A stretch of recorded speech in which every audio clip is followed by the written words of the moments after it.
Vamos a continuar con la lección 20.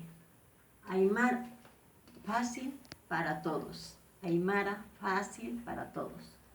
Aymar aroja, jasa yatecaña. Aymar aru, jasa yatecaña.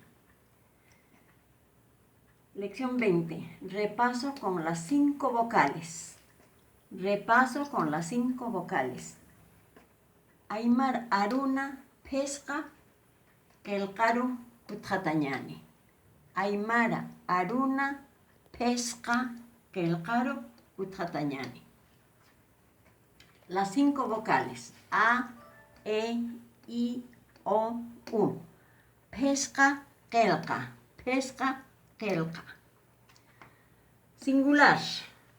A, auki. Padre o viejo.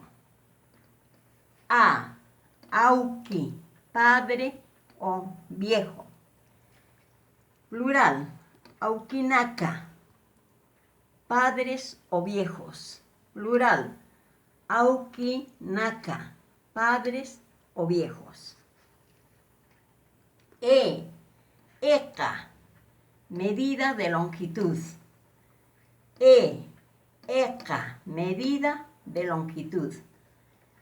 Ekanaka, medidas de longitud. Ekanaka, medidas de longitud.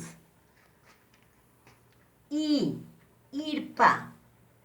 I, irpa, acequia o canal de agua.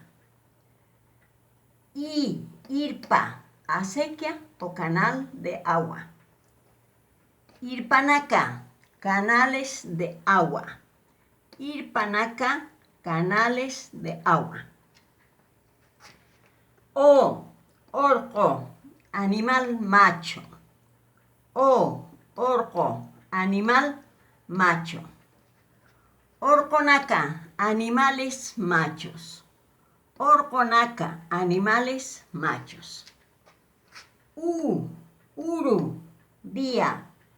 U, uru, día. Urunaka, días. Urunaka, días. Agregamos take para decir todos. Take, arunaka, todos los días. Take, urunaka, todos los días. Eso es todo. Muchísimas gracias.